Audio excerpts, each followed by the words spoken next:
Un écrivain, ça comprend pas grand-chose, un philosophe, ça comprend pas grand-chose, il ne faut pas exagérer.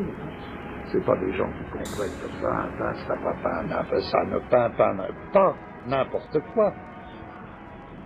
Bon, Michel-Ange dirait, qu'est-ce qu'il a compris? Il a compris ce que c'était, c'est pas rien de comprendre ça. Ce qu'était par exemple un large dos d'homme, pas de femme. Un large dos de femme ou un étroit dos de femme, ce serait autre chose, ce serait dos de peintre. Un large dos d'homme. Toute une vie pour un large dos d'homme, d'accord? Toute une vie pour un large dos d'homme. Hein? Bon, ça vaut la pomme de Cézanne.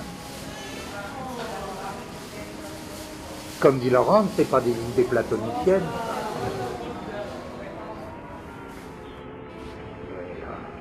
Bon, il a aussi compris d'autres choses, Michel-Ange, mais enfin, c'est toujours assez réduit ce qu'un peintre arrive à comprendre.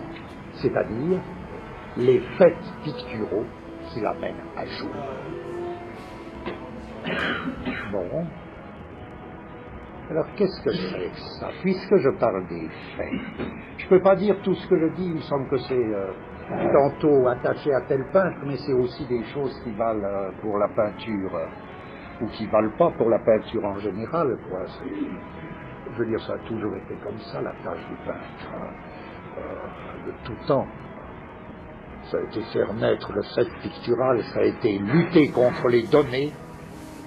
Oui, je reprends mes 3 temps, qui sont un peu scolaires, mais souhaitons qu'il en sorte quelque chose. La lutte contre le fantôme ou contre les données. L'instauration du diagramme ou du chaos catastrophe. Et ce qui en sort, à savoir le fait pictural.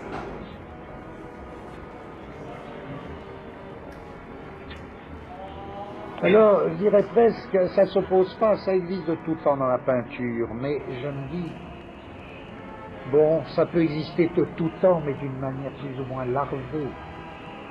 Je parlais de Michel-Ange tout à l'heure. Je dirais presque que son importance en peinture, pour moi, c'est que c'est, peut-être, hein, il faudrait nuancer tout ça, il faut toujours beaucoup nuancer, c'est le premier peintre qui est amené à jour, presque sous sa forme la plus brute, ce que c'était qu'un fait pictural. Et je me dis, s'il fallait dater cette notion, ce serait Michel-Ange. Alors, si on essaie un peu, là maintenant, je prends donc un peintre tout à fait différent, par les dates, par le style, de ceux que j'avais considérés la dernière fois. Je dis, le fait pictural, il naît dans sa réalité, c'est-à-dire, il s'impose sur la toile avec Michel-Ange. Ce serait ça la peinture, ce serait ça l'apport insondable de Michel-Ange. Alors, si c'est vrai mon impression, je me dis, c'est le moment ou jamais d'essayer de préciser qu'est-ce qu'on pourrait appeler le fait pictural, par opposition aux données prépicturales. Encore une fois, les données prépicturales, c'est le monde des clichés au sens le plus large du mot, c'est-à-dire ce contre quoi ou le monde des fantômes, c'est ce contre quoi, ou le monde de la fantaisie, ou le monde de l'imaginaire, tout ce que vous voulez, tout ça, là. J'y mets tout de ça, c'est le monde des données. C'est avec tout ça que le peintre a à rompre, à briser. S'il en reste là, il est perdu.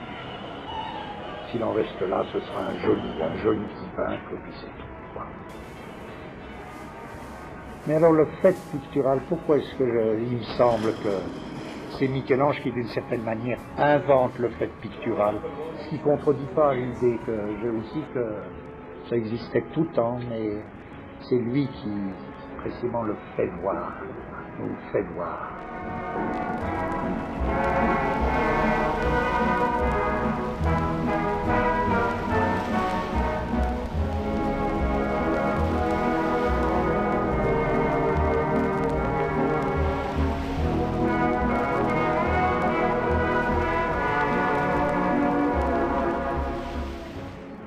Michel-Ange, c'est un de ceux chez qui éclate Alors peut-être que ça existait avant, peut-être que c'était moins visible. Éclate une splendide indifférence au sujet. Alors sans doute tous les peintres, on verra ça, est-ce que c'est vrai, mais peut-être le sujet, ça fait peut-être partie du cliché. Le sujet ou l'objet représenté, ça a peut-être été toujours pour tous les peintres, ça, l'équivalent du cliché. Et c'est sans doute ça que de tout temps il fallait brouiller, pour qu'en sorte le fait pictural. En d'autres termes, le cliché, ça a toujours été l'objet. Bon. Alors on brouillait le cliché, on brouillait l'objet pour en faire sortir quoi? Ben, la réponse elle est simple, le fait pictural qui était déjà la lumière et la couleur. Bien. Mais il se trouve qu'avec Michel-Ange, cette indifférence à l'objet et au sujet prend une espèce d'air d'insolence telle que savoir quelle scène biblique représente un Michel-Ange, savoir qu'est-ce que font les personnages qui font, et on a presque honte de poser ces questions. Le fait qu'on ait honte de poser ces questions, et que particulièrement avec Michel-Ange, on ait honte de poser ces questions, là on se sent vraiment stupide quand on dit « mais qu'est-ce que c'est que les 4 bons hommes dans le fond ?» Par exemple, 4 bons hommes au fond de la Sainte Famille, tout nus, avec une attitude que, du point de vue de la figuration, on ne peut appeler qu'une attitude homosexuelle prononcée. Qu'est-ce qu'ils font ces 4 bons hommes? Mais on sent gêné de poser une question comme ça, on sent tellement il est stupide. Bon, c'est que, bon, dans la scène, ils font rien. Qu'est-ce que c'est que cette scène? Ça s'appelle la Sainte Famille, d'accord, bon. Splendide indifférence au sujet, là. C'est par là que je veux procéder par anecdote. On lui commande un tableau sur une bataille célèbre. Très bien, il dit bon, d'accord. Et qu'est-ce qu'il fait? Il ne fera pas le tableau, il ne pourra pas le faire, il fait un carton. Qu'est-ce que représente le carton? Un ensemble de jeunes gens nus, dans l'eau, sortant de l'eau. Et dans le fond, des soldats. On dit ouf, il y a des soldats. Mais un ensemble de jeunes gens. Qu'est-ce qu'il fait là? Bon, alors, c'est un chef-d'œuvre de Michel-Ange. Ces jeunes gens nus dans l'eau, splendides. Les soldats à l'horizon. Bon. Les érudits cherchent bien. Même on se dit pourquoi il appelle ça bataille de Casséna. Les érudits cherchent bien. Alors, on trouve un commentateur de l'époque qui dit que dans cette bataille, un petit groupe de soldats florentins a pris un bain et que leur chef les a rappelés à plus de décence. Ils n'ont absolument pas été surpris, pas du tout surpris. Bon, Michel-Ange, le sujet, ça l'intéresse pas beaucoup. La bataille, il dit, bon, je vais faire des jeunes gens nus dans l'eau. Alors il dit, on veut une bataille, bon, je vais flanquer. Alors il invente, et ils ont purement inventé que ces jeunes gens nus dans l'eau, qui se baignaient, auraient été surpris par l'ennemi. Ah, ça fait un peu bataille, ça. Qu'est-ce que ça veut dire? En quoi c'est plus que de l'anecdote?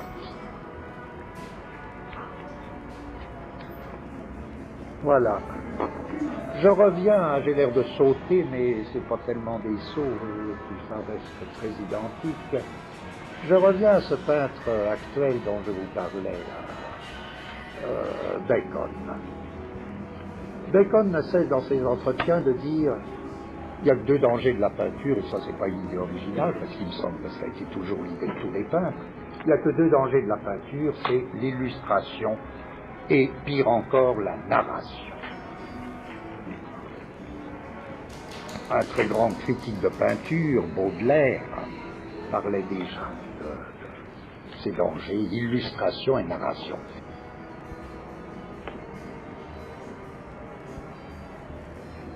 Alors je reviens à Raphaël, à Michel-Ange, pardon. Je reviens à Michel-Ange. Dans ce tableau célèbre de Michel-Ange, la Sainte Famille, on dirait que là, il est plus scrupuleux. Il représente en effet la Sainte Famille. Et en même temps, l'indifférence au sujet éclate. Vous voyez, c'est seulement de l'indifférence au sujet que peut sortir le fait pictural, à savoir la peinture engendre son propre fait. Et le fait, c'est quoi? C'est que il y a trois corps. Le petit Jésus est comme sur l'épaule de la Vierge. Les trois figures sont prises, là c'est très bien, vous verrez, si vous l'avez dans l'esprit, vous voyez tout de suite, dans une espèce de mouvement de serpentin. On appelait à l'époque, ça venait de Vinci, ce traitement des figures, mais Michel-Ange l'a porté à un point, un mouvement de serpentin, comme si les trois figures étaient à la lettre coulées en un jet continu. Pas étonnant après tout que ce soit un sculpteur qui ait porté là, aux yeux de tous, ce que devait être le fait sculptural ou pictural. Peut-être que la sculpture c'était plus facile pour elle de faire surgir un fait sculptural. Mais en tant que peintre sculpteur, Michel-Ange impose le fait nécessaire, le fait nécessairement pictural. Il l'impose. Ce mouvement de serpentin, en effet, va être prodigieux parce qu'il donne à l'enfant Jésus une position absolument dominatrice, qui va dès lors complètement fixer l'expression de la figure. La figure de l'enfant Jésus n'a figurativement cette expression qu'en vertu de sa position dans le serpentin. Et les trois corps sont donc coulés dans une seule et même figure. Une même figure pour trois corps. C'est ça, il n'y a pas d'histoire. Aucune histoire. Aucune narration. Et la figuration même s'écroule. À ce moment-là, le serpentin va distribuer toute une gamme de couleurs. Le serpentin joue exactement le rôle du diagramme, qui brise avec les données figuratives et narratives pour faire surgir le fait pictural. Le fait pictural, c'est trois corps en une figure.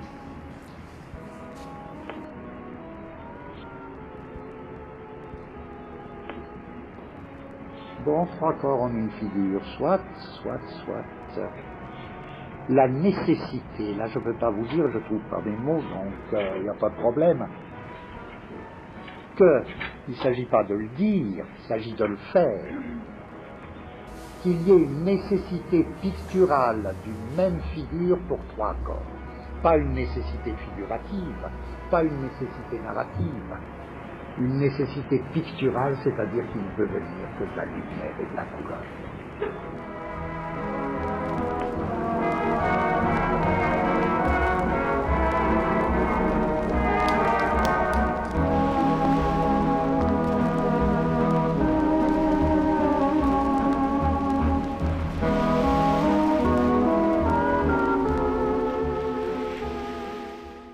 Or, comment on a appelé le mouvement qui coïncide avec Michel-Ange et dont Michel-Ange fait réellement partie?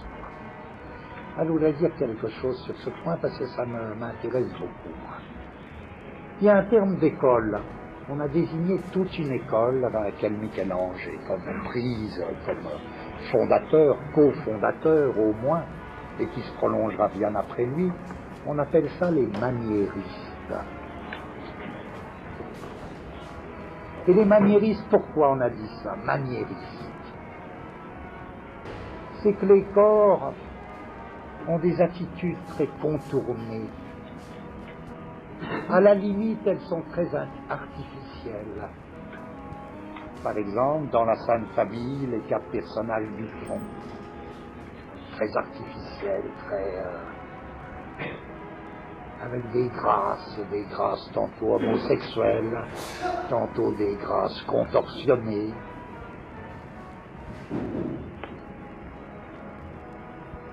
Or, je dis, la coexistence, la contemporanéité de Michel-Ange et du maniérisme est fondamentale. Parce qu'il me semble que la catégorie de maniérisme nous met très bien sur la voie de ce que c'est que le fait pictural.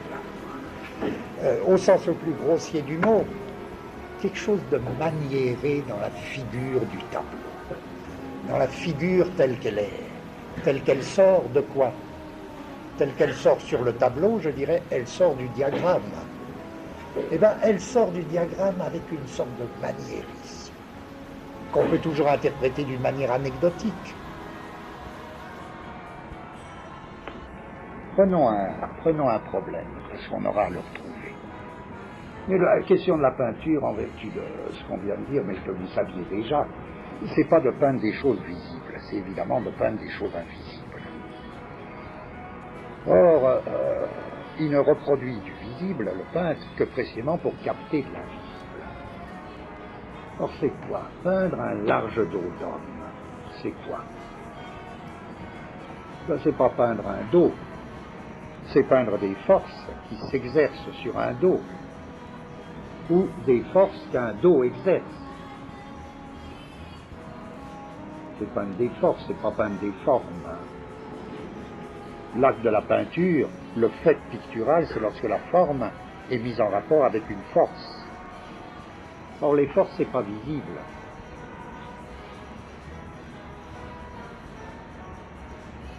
Peindre des forces, en effet, c'est ça le fait. Tout le monde connaît le mot de clé.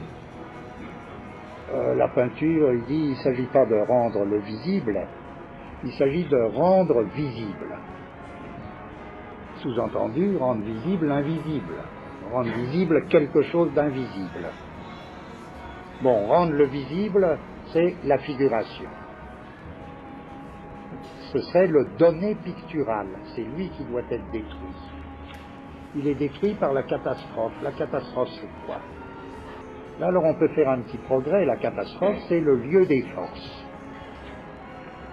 Évidemment, c'est pas n'importe quelle force. La catastrophe, c'est le lieu des forces. Le fait pictural, c'est la forme déformée. Qu'est-ce que c'est qu'une forme déformée? La déformation, ça c'est un concept cézannien. Il ne s'agit pas de transformer, les peintres ils ne transforment pas, ils déforment. La déformation comme concept pictural, c'est que la déformation de la forme, c'est la forme en tant que s'exerce sur elle une force. La force, elle n'a pas de forme, elle. C'est donc la déformation de la forme qui doit rendre visible la force, qui n'a pas de forme. Qui doit faire rendre visible la force. S'il n'y a pas de force dans un tableau, il n'y a pas de tableau. Je dis ça parce que souvent on confond ça avec un autre problème qui est plus visible mais qui est beaucoup moins important.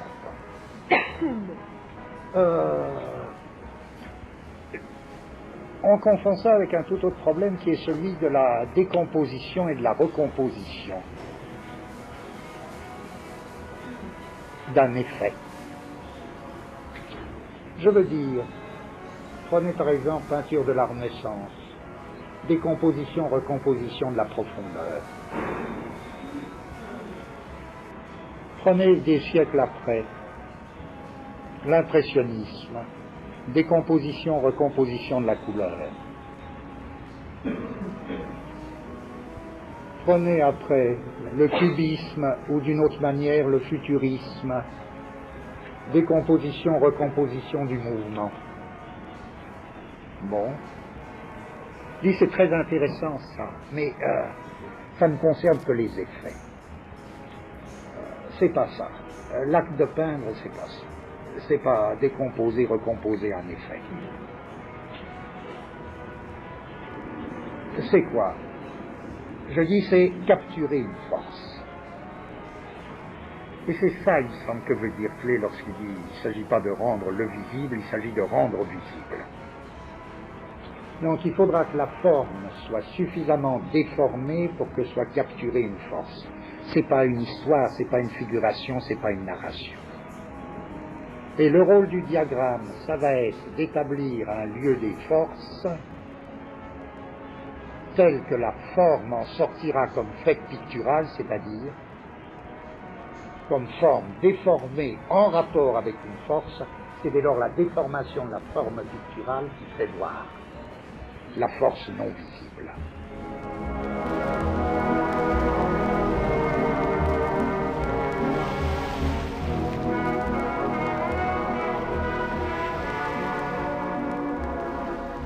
C'est aussi bien la fonction du diagramme, c'est quoi? Par rapport à son avant, par rapport à ce qu'il y avait avant lui, c'est justement défaire les ressemblances. C'est évident, là tout le monde le sait, j'ai pas besoin de le dire, il n'y a jamais eu de peinture figurative, si l'on définit la figuration par l'action de faire ressemblant. Il n'y a jamais eu de peinture figurative, ça va de soi. Défaire la ressemblance a toujours été quelque chose qui non seulement se faisait dans la tête du peintre, mais appartenait au tableau comme tel. Bien, même si la ressemblance est conservée, elle est tellement secondarisée que même les peintres qui estiment en avoir besoin, ils en ont besoin comme d'une régulation, et non pas comme quelque chose qui est constituant du tableau. En science, il n'y a jamais eu de peinture figurative. Donc, défaire la ressemblance a toujours appartenu à l'acte de peindre. Or, c'est bien le diagramme qui défait la ressemblance. Pourquoi? On l'a vu les dernières fois, au profit de, comme disent certains peintres, comme dit par exemple Cézanne souvent, au profit d'une ressemblance plus profonde. Qu'est-ce que ça veut dire? Ou bien pour faire surgir l'image. Prenons ça à la lettre et servons-nous de toutes les expressions toutes faites d'où qu'elles viennent. On défait la ressemblance pour faire sortir l'image. Qu'est-ce que c'est ça? En cherchant alors à varier le vocabulaire uniquement pour, dans l'idée que ça peut nous faire avancer. Je dirais aussi bien défaire la représentation pour faire surgir la présence. Représentation, présence. La représentation, c'est l'avant, l'avant-peindre. La présence, c'est ce qui sort du diagramme. Ou bien, je dirais aussi bien défaire la ressemblance pour faire surgir l'image. Mais à ce moment-là, ce qui surgit, ce qui sort du diagramme, c'est l'image. Bien, l'image sans ressemblance. La théologie chrétienne a élaboré très tôt, très vite, un fort beau concept qui doit d'ailleurs indiquer tous les rapports, déjà qui préfigure les rapports difficiles art-religion. C'est l'idée de l'image sans ressemblance. Si vous avez fait du catéchisme, enfant, vous vous rappelez, on apprend ça dans le catéchisme. On apprend, et ça vient des pères de l'Église en droite ligne, c'est-à-dire c'est bien que le catéchisme ait conservé ses formules splendides. Dieu a créé l'homme à son image et ressemblance, et par le péché, l'homme a gardé l'image, on ne pouvait pas lui ôter, même Dieu, mais il a perdu la ressemblance. Le péché est l'acte par lequel l'homme se constitue comme image sans ressemblance.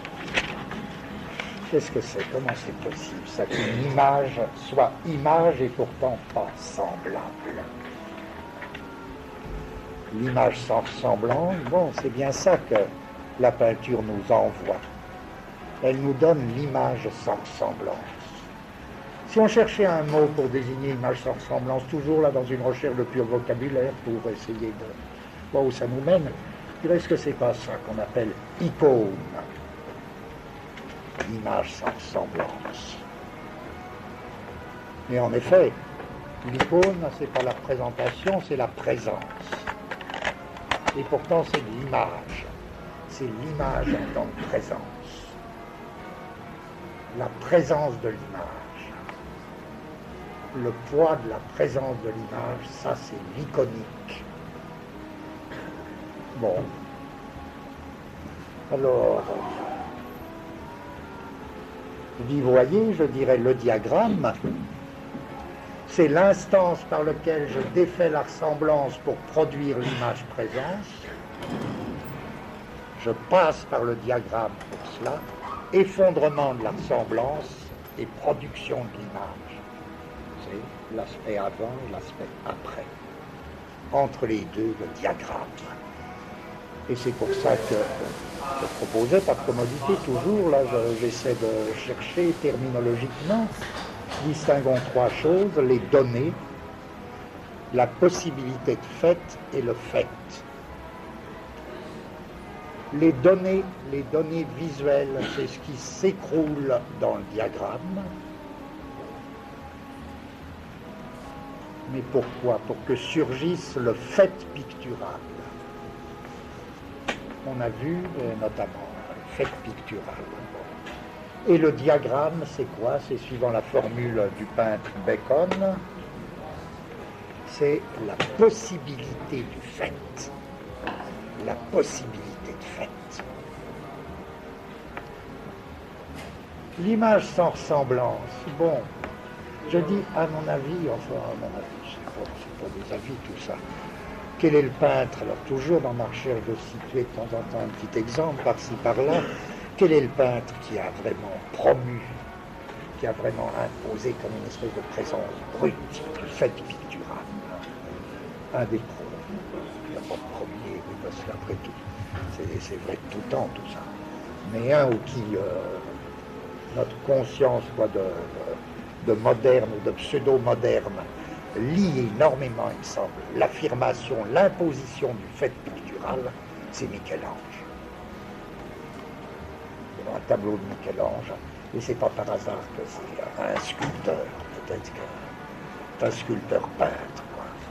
Il vous flanque là-dedans un fait pictural où il n'y a plus rien à justifier, c'est-à-dire où la peinture a conquis sa propre justification. Or, ça se fait sous quelle forme? Ça se fait encore une fois, et là, moi je crois très fort que les grandes catégories esthétiques sont très bien fondées. Vous savez, il y a beaucoup de gens qui disent « Oh, romantisme, classicisme, baroque, c'est que des mots tout ça, ou bien l'abstrait, l'expressionnisme. » Là, je ne pense pas du tout que ce soit des mots, je crois que c'est très très bien fondé, qu'il faut juste chercher des définitions meilleures que l'abstrait sous l'opposé du figuratif, parce que c'est pas ça.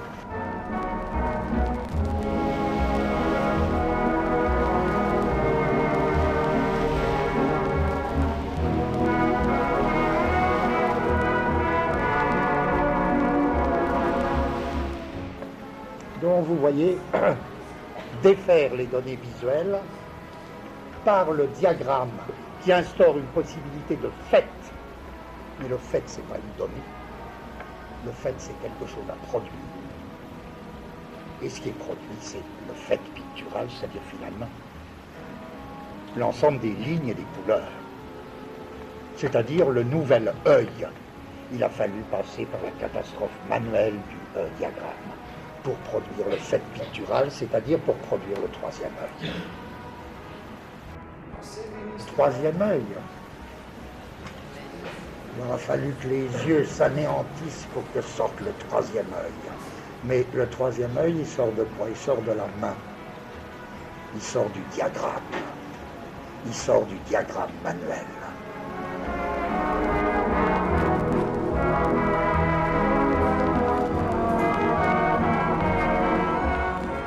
Car la peinture, ça s'adresse à l'œil. D'accord, ça s'adresse à l'œil. Mais quel œil? Je suggérerais peut-être que la peinture, elle fait naître un œil dans l'œil. que la peinture, bon, elle a peut-être affaire à la lettre à ce qu'il faudra appeler le troisième œil. Est-ce qu'on aurait deux yeux optiques, deux yeux pour faire la vision optique, et puis un troisième œil, alors quoi? Un troisième œil haptique. Du coup, est-ce que la peinture, elle ferait naître l'œil haptique? Est-ce qu'il y a un œil haptique en dehors de la peinture? Je saute là, et c'est plus les Égyptiens, comprenez, c'est savoir si cette catégorie d'haptique va pas nous servir beaucoup. Et cet œil haptique, qu'est-ce que ce serait? Ben, faisons l'enchaînement de tout ce qu'on a fait aujourd'hui. Tiens. La lumière. La lumière, c'est l'œil optique. La lumière sollicite un œil optique. Peut-être, j'en sais rien. Hein, peut-être, est-ce qu'on peut dire ça? Mais la couleur, est-ce que c'est pas un tout autre œil? Est-ce que c'est pas un tout autre œil? Est-ce que la couleur ne sollicite pas un œil haptique? Est-ce que toute notre histoire de tout à l'heure, c'est pas comment un œil haptique se reconstitue à partir des yeux optiques?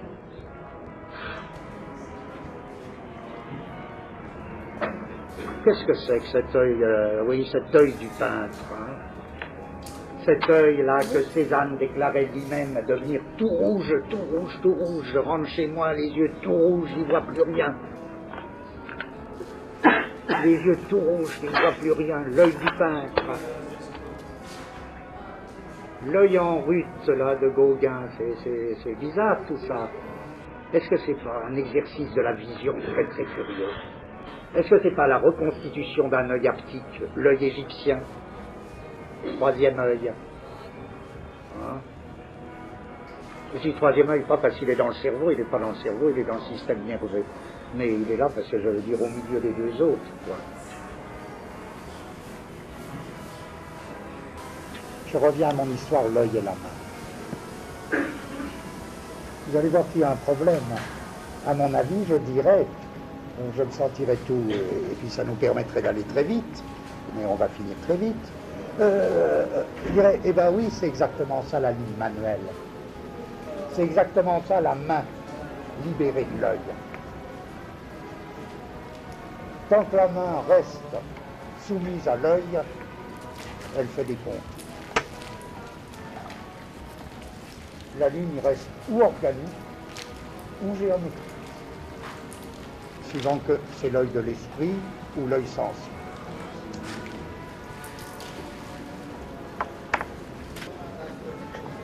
Quand les yeux s'effondrent, quand le chaos s'installe devant les yeux, la puissance manuelle se déchaîne. À ce moment-là, naît. La main est animée d'une volonté étrangère qui va s'imposer à l'œil au lieu de suivre l'œil. L'œil va être frappé par cette ligne qu'il n'arrive plus à dominer, donc il n'arrive plus à saisir la règle, la loi, changer de direction à chaque moment. L'œil n'aura aucun moment pour se reposer. L'œil n'aura aucun moment pour se reposer. Un drame de l'œil. Autant fermer les yeux. L'œil sera affolé par la main et par le produit de la main, la ligne manuelle.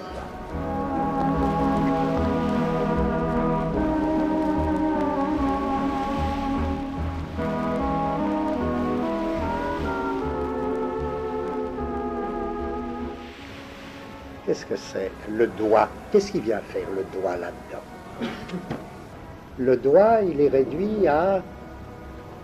C'est le doigt qui appuie sur le clavier. Le doigt, c'est une folle réduction de la main.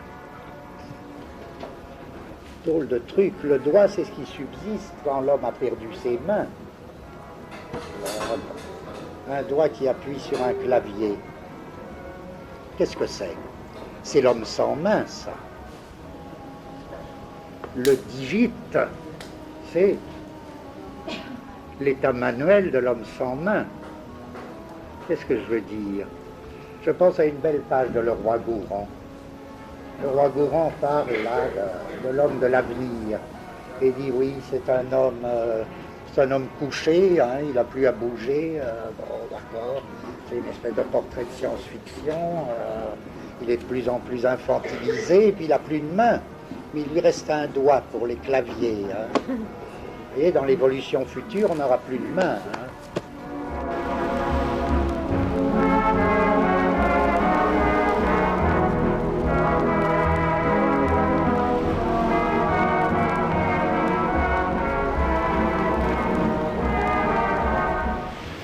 Multiplions encore les termes. La première forme d'analogie, elle aurait son modèle dans le moulage, l'opération de moulage. L'opération de moulage, c'est en effet une ressemblance, une similitude imposée du dehors.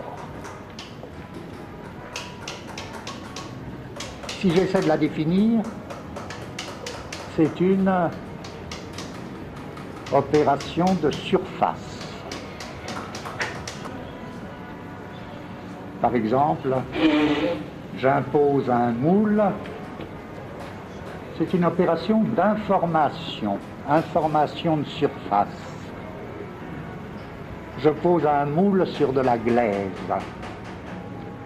J'attends quoi?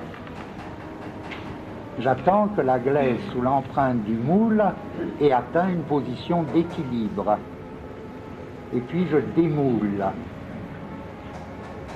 Il y a eu transport de similitude. Bon, c'est tout à fait l'état de l'analogie commune, de l'analogie vulgaire, par moulage. Bon. Tiens, c'est une opération de surface. J'insiste là-dessus parce que je prépare des notions dont on aura constamment besoin ensuite. C'est une opération, oui, de bordure, de surface.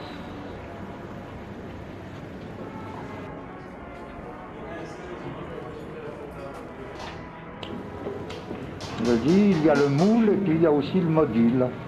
C'est pas la même chose. Est-ce que le module, ce serait pas quelque chose comme le moule intérieur? Hein?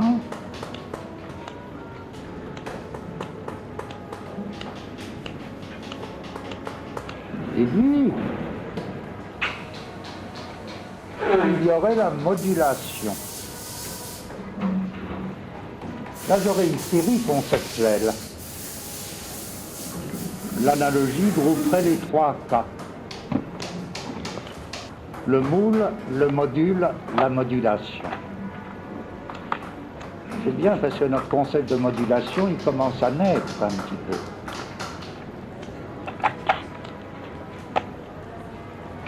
Ce serait une espèce de série croissante. Moule, module, modulation. Aux deux extrêmes, quelle différence il y a entre un moule et une modulation? Quelle différence il y a entre mouler et moduler? Simondon, dans son livre sur l'individuation, donne une différence très claire. Il dit, c'est comme deux extrêmes d'une chaîne. Mouler, c'est moduler une fois pour toutes, d'une manière définitive.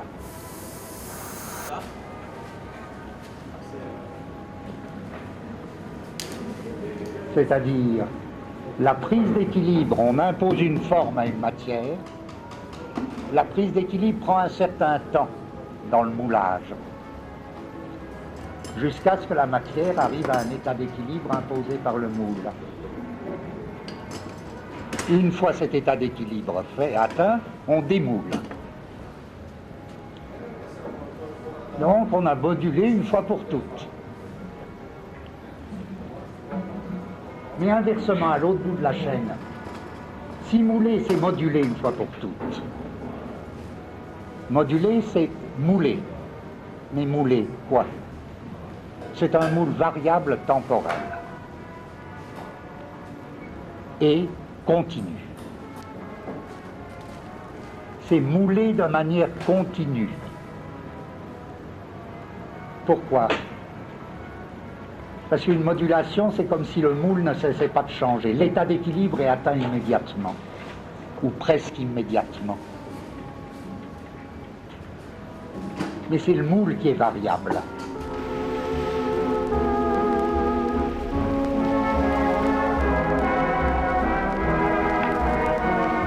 Et il y a des textes admirables de Cézanne, moduler les couleurs. Et il va jusqu'à dire, ce qui nous arrange tout à fait, il ne faut pas dire modeler, à plus forte raison, il ne faut pas dire mouler. Il ne faut dire ni mouler ni modeler, il faudrait dire moduler. Pour nous, c'est excellent, puisqu'on a été amené précisément à prendre même le moule, le modeler, le module, etc. On a été amené à les prendre comme des cas de modulation. Le vrai mystère de l'opération, c'est la modulation.